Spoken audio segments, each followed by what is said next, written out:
எல்லாருக்கும் வணக்கம். நம்ம அழகே அழகு சீரியலில் மலரோட பர்த்டே ஆசையை நிறைவேற்றுறதுக்காக பாக்கியராஜ் தவிச்சு போய் நிற்க அந்த நேரத்தில் சுரேஷ் பாக்கியராஜுக்கே ஒரு சர்ப்ரைஸ் கொடுக்குறாரு. நம்ம சுரேஷ் கொடுத்த சர்ப்ரைஸால் பாக்கியராஜும் மலரும் சந்தோஷமாக இருந்தாங்களே தவிர நம்ம சுரேஷும் நம்ம அழகுமதியும் சந்தோஷமாக இருந்தாங்களா தெரிஞ்சுக்கிறதுக்கு முன்னாடி இந்த வீடியோக்கு ஒரு லைக் போட்டுக்கோங்க. ஸோ பார்த்தீங்கன்னா நம்ம ரேவதி சுரேஷுக்கு கால் பண்ணி, சுரேஷு இன்னைக்கு அன்னைக்கு பிறந்த நாள், நீ வந்துரு, கேக் வெட்ட போகிறோம் அப்படின்னு சுரேஷ் கிட்ட சொல்ல, ஆமாம் காலையில் அம்மா கூட சொல்லிக்கிட்டு இருந்தாங்க, பிறந்த நாள் அதுவுமா காலையிலேயே எந்த வேலையும் செய்யாமல் கோயிலுக்கு போயிட்டா இவ வேற அப்படின்னு ராஜலக்ஷ்மி திட்டிக்கிட்டு இருந்தது சுரேஷுக்கு ஞாபகம் வருது. நம்ம சீக்கிரம் கிளம்புவோம் அப்படின்னு சுரேஷ் ஸ்டேஷன்லேருந்து கிளம்பி வெளியே வராரு. நம்ம சுரேஷ் வழக்கமான பாதையில் பள்ளம் தோண்டி போட்டிருக்காங்களே அப்படின்னு வேற பாதையில் வந்துக்கிட்டு இருக்காரு. இன்னொரு பக்கம் பார்த்தீங்கன்னா நம்ம மலருக்கு நம்ம அழகுமதி கேக் வெட்டி பர்த்டேயை கொண்டாடிக்கிட்டு இருக்க இந்த ராஜலக்ஷ்மிக்கும் ராகவனுக்கும் பயங்கர கோவம்.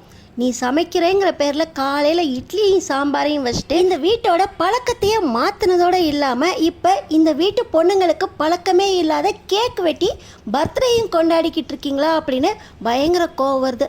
ஆனால் நம்ம அழகுமதி ஒருத்தரோட சந்தோஷத்துக்காக வீட்டோட பழக்கத்தை மாற்றுறதுல எந்த ஒரு தப்புமே இல்லை. வருஷம் முழுசும் இந்த வீட்டோட சந்தோஷத்துக்காக மலரக்கா உழைக்கிறாங்க. அவங்க மனசை சந்தோஷப்படுத்துறதுக்காக ஒரு நாள் கேக் வெட்டி கொண்டாடுறது தப்பே இல்லை அப்படின்னு நம்ம மதி ராஜலக்ஷ்மி கிட்ட சொல்கிறாங்க. நீங்கள் என்னமோ பண்ணிட்டு போங்க, எனக்கு நைட்டுக்கு சாப்பாடு ரெடி ஆயிடுச்சா, இன்னும் சுரேஷ் வர காணோம் அப்படின்னு இந்த ராஜலக்ஷ்மி கேட்க இப்போ தான் நம்ம அழகுமதிக்கும் ரேவதிக்கும் ஞாபகம் வருது. இன்னும் ஏன் சுரேஷ் வரல? சுரேஷ் கிட்ட நான் அப்போவே சொல்லிட்டேனே மதி, மலருக்கு கேக் வெட்டுறோம் சீக்கிரம் வந்துருன்னு சொன்னேன், ஏதோ வேலை இருக்குன்னு சொன்னான், அதனால் லேட் ஆயிடுச்சோ என்னவோ அப்படின்னு நம்ம ரேவதி மதிக்கிட்ட சொல்லிகிட்டு இருக்க. இப்போ நம்ம மலரு, ஆமாம் ரேவதி, நீ மட்டும் வீட்டிலேருந்து வந்திருக்கியே, என் பிறந்தநாள் கொண்டாடுறதுக்காக வீட்டில் மலருக்கு பர்த்டேன்னு சொல்லிட்டு வந்தியா, தங்கராஜனை எப்படி விட்டாரு அப்படின்னு நம்ம மலர் கேட்குறாங்க. நீங்கள் வேற அண்ணி, அவர் அப்படியே விட்டுட்டாலும் அவர் வேலை விஷயமா வெளியூர் போயிருக்காரு, நானும் எங்கள் மாமியார் தான் வீட்டில் இருந்தோம், திருவேற்காடு கோயிலுக்கு போயிட்டு வரேன் அப்படின்னு சொல்லி பிள்ளைங்களை என் மாமியார்ட்ட விட்டுட்டு வந்திருக்கேன் அண்ணி அப்படின்னு நம்ம ரேவதி சொல்கிறாங்க. நீ வந்து ரொம்ப நேரம் ஆயிடுச்சா ரேவதி, நீ வேணா கேக் சாப்பிட்டுட்டு உள்ள ஸ்வீட் செஞ்சு வச்சுருக்கேன் அதையும் சாப்பிட்டுட்டு கிளம்பு, அப்புறம் உன் மாமியார் கண்டுபிடிச்சாங்கன்னா தங்கராஜன் எனக்கு தெரிஞ்சிடும் அப்படின்னு நம்ம மலர் சொல்கிறாங்க. என்ன அண்ணி, பிறந்தநாள் கொண்டாடுறத கூட இப்படி ஒளிஞ்சு கொண்டாட வேண்டியிருக்கு அப்படின்னு நம்ம ரேவதி சலிச்சுக்கிட்டே கேக்கும் சாப்பிட்டுட்டு நம்ம மலர் கையால் செஞ்ச ஸ்வீட்டும் சாப்பிட்டுட்டு நான் கிளம்புறேன் அண்ணி, அப்புறம் என் மாமியார் தேடுவாங்க அப்படின்னு அவசரமாக நம்ம ரேவதி வீட்டுக்கு கிளம்பி போய்கிட்டு இருக்காங்க. இன்னொரு பக்கம் பார்த்திங்கன்னா நேரம் ஆகிக்கிட்டே இருக்குது. பாக்கியராஜ் எங்கன்னே தெரில, இன்றைக்கி நைட் ட்ரைவ் கூட்டிகிட்டு போகிறேன்னு சொல்லியிருக்காரு அப்படின்னு நம்ம மலர் ரொம்ப ஆர்வமாக சொல்லிக்கிட்டு இருக்க. இப்போ நம்ம அழகுமதி, குழந்தை தூங்கிட்டு தானே இருக்கா, இன்றைக்கி ஒரு நைட் இவளை நான் பார்த்துக்கிறேன், நீங்கள் சந்தோஷமாக போயிட்டு வாங்க அப்படின்னு நம்ம மலர்கிட்ட சொல்கிறாங்க. ஆமாம் மதி, நீ ராகவியை பார்த்துக்கிட்டீன்னா நைட்டு சுரேஷ் வருவானே, அவனுக்கு விஷயம் தெரிஞ்சிச்சுன்னா எப்படியாவது அத்தையும் தெரிஞ்சுக்குவாங்க, நீ சுரேஷ்க்கு தெரியாமல் எப்படி ராகவியை பார்த்துக்குவா அப்படின்னு கேட்க, அதெல்லாம் நான் பார்த்துக்கிறேங்க்கா, நீங்கள் சந்தோஷமாக போயிட்டு வாங்க அப்படின்னு நம்ம மதி சொல்ல, அவர் எங்கே போயிருக்காருன்னு தெரில, கேக் வெட்டினோடனே கிளம்பி போனார், இன்னும் காணோம் அப்படின்னு நம்ம மலர் டென்ஷனாக இருக்க, ஃபோன் போட்டு பாருங்கக்கா அப்படின்னு நம்ம மதி சொல்ல, மலரும் பாக்கியராஜுக்கு கால் பண்ணுறாங்க. ஆனால் நம்ம பாக்கியராஜ் இப்படி நம்ம மலரை ஏமாத்துறமே அப்படின்னு ஒடிஞ்சு போய் மலர் எங்கெல்லாம் போகணும் அப்படின்னு ஆசைப்பட்டாங்களோ இவர் திட்டம் போட்டு வச்ச அந்த ரோட்டு வழியாக ரொம்ப சோகமாக நடந்து போய்கிட்டு இருக்காரு. இப்போ நம்ம மலர் கால் பண்ண நம்ம பாக்கியராஜுக்கு ஃபோனை எடுக்கலாமா வேண்டாமா, இப்படி பிறந்த நாள் அதுவுமா மலர் ஏமாந்து போயிடுவாளே அப்படின்னு காலை அட்டன் பண்ணுறது கூட தயங்கிக்கிட்டு இருக்காரு. இந்த நேரத்தில் தான் நம்ம சுரேஷை பாக்கியராஜ் எதிர்த்தாப்பில் பார்க்குறாரு. நம்ம சுரேஷ் வர்றது பாக்கியராஜோட வண்டி. நம்ம பாக்கியராஜுக்கு முகமெல்லாம் அவ்வளோ சந்தோஷம். சுரேஷ் நம்ம பாக்கியராஜை பார்த்தோன்னே, அண்ணே இந்த நேரத்தில் நீ என்ன பண்ணிக்கிட்டு இருக்க, வாண்ணே வீட்டுக்கு தான் போகிறோம், உன் வண்டி தானே இது, நீ ஓட்டிட்டு வா, நான் பின்னாடி உக்காந்துக்கிறேன் அப்படின்னு நம்ம சுரேஷ் பாக்கியராஜ்கிட்ட சொல்ல, டேய் சுரேஷ், இந்த வண்டி உனக்கு எப்படா கிடச்சிச்சு அப்படின்னு நம்ம சுரேஷ்கிட்ட ரொம்பவே சந்தோஷமாக ஆச்சரியமாக கேட்குறாரு நம்ம பாக்கியராஜ். உடனே சுரேஷ், அண்ணே இந்த வண்டி உன் வண்டி தானே அண்ணே, இதை பார்த்த உடனே அதை வச்சுருந்தது யாருன்னு பார்த்தேன், ஒரு ஃபினான்சியர் வச்சுருந்தாருண்ணே, இந்த வண்டியை நம்ம சுரேஷ் அந்த ஃபினான்சியர்கிட்டேருந்து எப்படி வாங்கியிருக்கணும் அப்படின்னு நீங்கள் நினைக்கிறீங்க?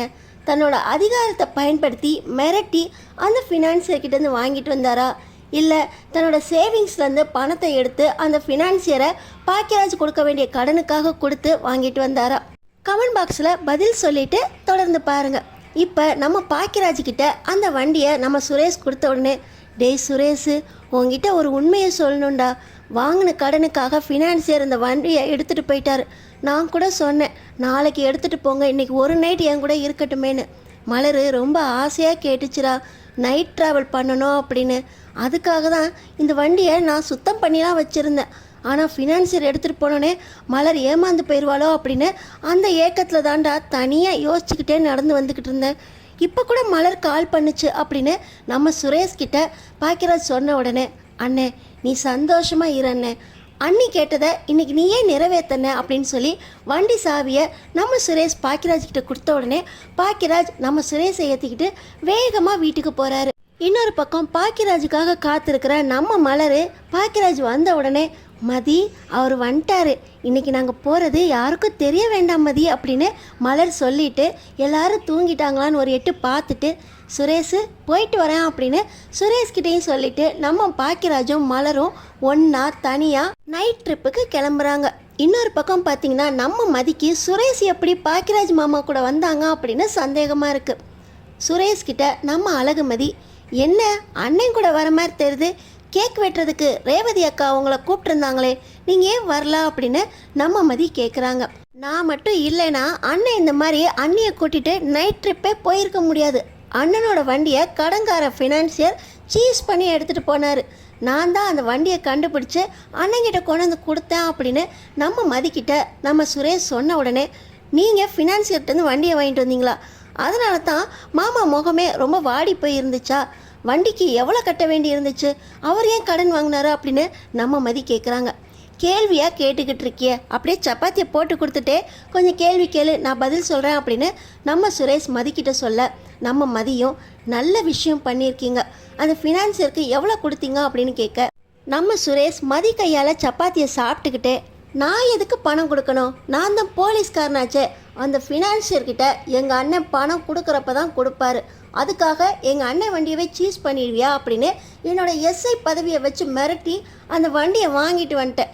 எஸ்ஐ சுரேஷ்னா கொக்கா அப்படின்னு நம்ம மதிக்கிட்ட சொல்லலாம். இல்லை இன்னொரு பக்கம் அண்ணனுக்காக இந்த பணத்தை கூட நான் தரமாட்டேனா அப்படின்னு என்னோடய சேவிங்ஸ் அக்கௌண்ட்லேருந்து நான் எடுத்து கொடுத்தேன் மதி அப்படின்னு நம்ம சுரேஷ் மதிக்கிட்ட சொல்வாரா? நம்ம மதி நம்ம சுரேஷ் தன்னோட அதிகாரத்தை பயன்படுத்தி ஃபினான்சியர்கிட்ட இருந்து பாக்கியராஜோட வண்டியை வாங்கிட்டு வந்தார் அப்படின்னு தெரிஞ்சால் நம்ம மதி கண்டிப்பாக சுரேஷ் மேலே லீகலாக ஆக்ஷன் எடுக்கிறதுக்கு முயற்சி பண்ண போகிறாங்க.